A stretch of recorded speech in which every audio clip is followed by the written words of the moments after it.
बिस्मिल्लाहिर्रहमानिर्रहीम। तबारकल्लज़ी नज़्ज़लल फ़ुरक़ान अला अब्दिही लियकून लिलआलमीन नज़ीरा। अस्सलामु अलैकुम वरहमतुल्लाहि वबरकातुहू। मेरा नाम है कारी अबू बकर हयात और मैं आपको अपने चैनल पर खुश आमदीद कहता हूँ। अब तक जितनी वीडियोस हम यूट्यूब पे खैर मकदम कह के उनको आगे कर चुके हैं ना, इसको भी गुजार दें तो मर्ज़ी आपकी। 2-2.5 मिनट इंतज़ार कर लें तो शायद यह वीडियो आपको नस्लों का फ़ायदा दे जाए, वरना खुदा की कसम दौरे हाजिर के इदारे हमारे नस्लों को दीमक की तरह खाई जा रहे हैं। जो काम हम नहीं कर सके वो काम आज हम अपनी औलादों से ले रहे हैं। माफ़ करना, सख्त गुफ्तगू है। जो काम हम नहीं कर सके ना, वो आज हम अपने बच्चों से ले रहे हैं। मैंने ज़िंदगी में सिर्फ कुरान याद किया है, वो भी डामाडोल है। आगे से याद करता हूँ, पीछे से भूल जाता है, पीछे से याद करता हूँ, आगे से भूल जाता है। और मैं चाहता हूँ कि मेरा बच्चा कुरान के साथ स्कूल भी पढ़े। मैंने सिर्फ कुरान पढ़ा है, मुझे वो भी कोई नहीं याद। मेरा बच्चा अगर कुरान के साथ स्कूल पढ़ रहा है तो बताएं वो क्या स्कूल पढ़ रहा होगा, क्या कुरान पढ़ रहा होगा। अगर मैं यूं कहूँ तो बेजान होगा कि वो एक वालिद के एहतराम में खामोशी के साथ टाइम पासिंग कर रहा है, याद उसे कुछ भी नहीं हो रहा। आज जितने भी इदारे हैं, एक कोर्स के साथ जहां पे दूसरा कोर्स करवाया जा रहा है ना, वो बच्चे जो आपके सामने नमूने पेश किए जाते हैं, उस इदारे का बच्चा हर एक उनकी तरह नहीं होता। वो चुन के नमूने आपके सामने पेश करते हैं। एक रूल हमने बोर्ड पे पढ़ाया, फिर उसकी मिसालें कुरान से निकलवाई, उसको पता ही कोई नहीं क्या हो रहा है, ज़हनी मरीज बन चुका है। मैंने जाना किधर है। और ये वाले इल्म मैंने खुद हासिल किए हैं। इसके साथ वो भी पढ़ा है, उसके साथ ये भी पढ़ा है, न उस आता है न इस आता है, गुजारा किया है। क्यों? वालिदैन को शौक था कि इसके साथ मेरा बच्चा वो भी पढ़ जाए, उसके साथ ये भी पढ़ जाए, न ये आता है न उस आता है, गुजारा किया है। अब आप कहेंगे कारी साहब सारे बच्चे तो एक जैसे नहीं होते, तो मेरा जवाब यह है कि सारे बच्चे वैसे भी नहीं होते जैसे आप समझ रहे हैं। मैं चैलेंज करता हूं, अगर आपके बच्चे एक ही टाइम में 2-2, 3-3 जगहों पे पढ़ रहे हैं ना, उनको एक दिन घर में लाएं, 2 से 3 घंटे चेक करके देख लें, आप बातों की तस्दीक करेंगे। कुरान करीम याद करना कितना मुश्किल काम है यार। उसके साथ भी हमने बच्चों को स्कूल में लगाया होता है। उसका नुकसान क्या होता है? बच्चा स्कूल में भी आला नंबर नहीं ले सकता, और पूरा कुरान हिफ्ज़ करने के बाद वो कुरान इस काबिल नहीं होता कि वो बच्चा अपने मोहल्ले की मस्जिद में 2-4 सफ़ों के सामने खड़े होकर वो अल्लाह का कुरान पढ़ सके। क्यों? जब भी रमज़ान आएगा उसके मैट्रिक के इम्तिहान हो रहे होंगे। जब मैट्रिक के इम्तिहान उसके अगर नहीं ना हो रहे हुए, सुबह स्कूल जाता हूँ जी, मंजिल की तैयारी का टाइम नहीं मिलता, कब पढ़ूँ। मतलब यह कि गुजार रहा है ना वो टाइम, अच्छा टाइम पास कर रहा है। अगर सिर्फ कुरान की तरफ लगाया होता, ज़िंदगी में एक ही काम करता, लेकिन किसी ढंग का तो करता यार। अगर सिर्फ स्कूल पढ़ता तो कम से कम किसी ढंग का तो पढ़ता। हमने उस बेचारे को न स्कूल का छोड़ा है और न मस्जिद का छोड़ा है, और बड़े फ़ख्र से हम लोगों को बता रहे होते हैं सुबह के टाइम न जी वो स्कूल पढ़ता है और शाम के टाइम वो मस्जिद पढ़ता है। हिफ्ज़ देख कर कुरान पढ़ने वालों की बात नहीं कर रहा। यह नहीं पता कि ना उसे स्कूल आता है ना उसे मस्जिद का आता है। फलां मदरसे के अंदर इंग्लिश बहुत अच्छी बुलवाई जाती है, 7 किताबें पढ़ाते हैं। अब आप खुद ज़रा ज़हनी दिमाग के साथ सोचें, ये देखें, ये 2 उंगलियां ना, इस वक्त मैं अगर इसको देखता हूं तो इसका साया दिमाग में आता है, मैं दूसरी उंगली को नहीं देख सकता। मतलब क्या हुआ कि दिमाग एक वक्त में एक ही काम कर सकता है, दूसरा नहीं।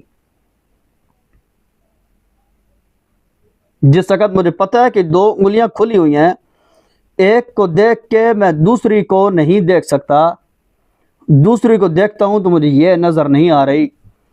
एक ही वक्त में कई कई बड़े बड़े उलूम हमारे बच्चे कैसे संभाल रहे होंगे यार। कितनी खामोशी के साथ ये इदारे हमारे बच्चों की चोट कर रहे हैं। कोई समझ आ रही है आपको?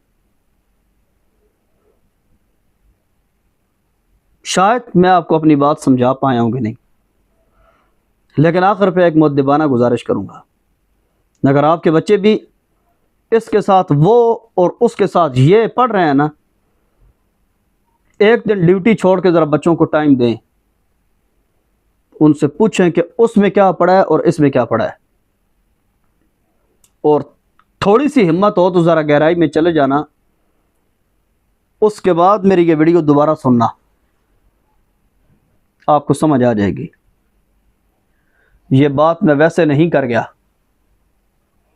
कई सालों का तजर्बा हासिल करने के बाद ये नालायक इंसान आपके सामने अपने ऊपर बीते हुए तजर्बात जो है ना, उनको देखते हुए और माहौल में लोगों की नस्लों को उल्लू बनते हुए देखकर यह वीडियो बनाने पे मजबूर हुआ हूँ। एक वक्त में बच्चों से एक ही काम करवाओ यार, अल्लाह का नाम है, एक ही काम करवाओ। उनको कोई नहीं आता, वो न ये कर रहे हैं न वो कर रहे हैं, खुदा की कसम नहीं आता उनको। इदारे वाले जो मर्जी कहें यार, अल्लाह ने एक ही वक्त में एक ही दिमाग बनाया है, दो नहीं बनाए। या दूसरा सर लेके आओ, दूसरा सर नहीं ला सकते तो एक वक्त में उनको एक ही चीज पढ़ाओ जो उनको आती हो यार। कारी अब्दुल बासित दुनिया में एक ही था, कुछ भी नहीं सीखा उसने, अच्छी तिलावत सीखी है, अल्लाह ने सारी दुनिया फिराई थी उसे। दुनिया में जितने भी बड़े बड़े नामवर लोग पैदा हुए हैं ना, उन्होंने एक वक्त में अजीजों एक ही काम किया है, दूसरा कोई नहीं किया उन्होंने। आप भी अपने बच्चों को अगर समंदर बनाना चाहते हैं ना, कि जिस जगह पे जाएं और जाके बह जाएं, उनको सिखाने के लिए कुछ करने की कोशिश करो। डिग्रियों के इतने इतने ढेर लगे हुए हैं, इतने इतने, एक डिग्री किसी काम की नहीं है।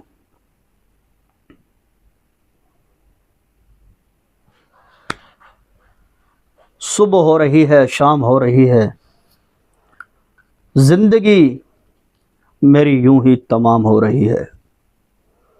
अपनी नस्लों के ऊपर तरस खाएं। मासूम मासूम बच्चे आपके एहतराम में अपनी कीमती जिंदगी का सत्यानाश कर रहे हैं। अगर आपके बच्चे भी हिफज के साथ स्कूल पढ़ते हैं, उनको बुला के हिफज भी सुनिए और स्कूल भी सुनिए। आपके सामने दूध का दूध, पानी का पानी हो जाएगा। अगर आप पढ़े लिखे नहीं हैं, दो बंदों को घर में बुलाएं, एक स्कूल का मास्टर हो, एक कुरान का कारी हो। बच्चे को बिठा लें सामने, सुन ले, कारी को कहें कुरान सुन, स्कूल के मास्टर को कहो स्कूल का इम्तिहान ले, सामने आ जाएगा आपके। मेरी बातों की तस्दीक को छोड़ो, रहने दो, हमारी कौन सुनता है। अगर आपका बच्चा कुछ और कर रहा है तो कुछ और कुछ के जो माहिरीन है उनको भी बुलाएं, बच्चे को भी बुलाएं, और ऐसे लोगों को बुलाना है जो आपको जानते ना हो। यह ना हो कि वो आप में खामखा की हवा भरते रहें और आपका बच्चा दिल में कह रहा हो कि सही फन के माहिर हैं आप।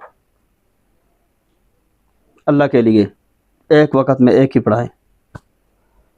दुनिया में जितने बड़े बड़े नामवर लोगों ने नाम पैदा किए हैं ना, वो अपने फन के बेहतरीन डॉक्टर थे। नाम लेना तो शायद मेरे बस की बात नहीं है, क्योंकि नाम बहुत बुलंद है। मैं तो बहुत निकम्मा और गंदा सा इंसान हूँ। ये बातें करते हुए मेरा जो दिल है ना उससे खून बह रहा है। यार पता नहीं क्यों लोग अपनी नस्लों के साथ जुल्म कर रहे हैं यार, या उनको पता नहीं है या पता होने के बावजूद वो ये समझते हैं कि हमारे बच्चे बहुत ज़हीन हैं। जितना भी बंदा ज़हीन हो एक वक्त में कोई दूसरा काम नहीं कर सकता। अगर बात मेरी समझ आ गई है तो कमेंट में जवाब ज़रूर दे देना यार। आपकी खैरखाई के लिए, आपके नस्लों की खैरखाई के लिए, आपके बच्चों की खैरखाई के लिए ये वीडियो बनाने पे मैं मजबूर हुआ हूँ। अगर फ़ायदा हासिल हो तो इससे पहले कभी नहीं कहा, आज कह रहा हूँ। 550 वीडियो में अपलोड कर चुका हूँ, कभी भी नहीं कहा। आज आपसे इल्तिमास दुआओं की भी करता हूँ और छोटी सी गुजारिश भी करता हूँ। अगर मेरी इस वीडियो से आपको कोई फ़ायदा हासिल हुआ है ना, इसको शेयर कर दें, दूसरे लोगों तक पहुँचा दें। वीडियो को वायरल करना मकसूद नहीं है। लोगों की मासूम नस्लों का जो इदारे ये टाइम का बेड़ा गर्क कर रहे हैं ना, इन मासूम जानों का, इन मासूम से ज़हनों का, मासूम सी ज़ुबानों के साथ हर एक को अपने टाइम पे मुतमईन करने का जो हमने इन पे पहाड़ तोड़ा हुआ है, सिर्फ लोगों को ये बात समझानी है, जहाँ नस्लों पे जुल्म ना करो। एक टाइम पे एक ही पढ़ाओ, आपके बच्चे आपको साल के बाद रिज़ल्ट देंगे। आपके बच्चों को कितना अरसा हो गया है 2-2, 3-3 चीज़ें पढ़ते हुए, आपके बच्चे आपको मुतमईन नहीं कर सके। इस वीडियो को यार अगर अहम समझते हैं तो शेयर कर देना। लाइक की ज़रूरत नहीं है मुझे, इसलिए कि मैं लाइक के काबिल नहीं हूँ। अगली एक मुफीद वीडियो तक के लिए अपने मेज़बान को इजाज़त दीजिए। अल्लाह हाफ़िज़।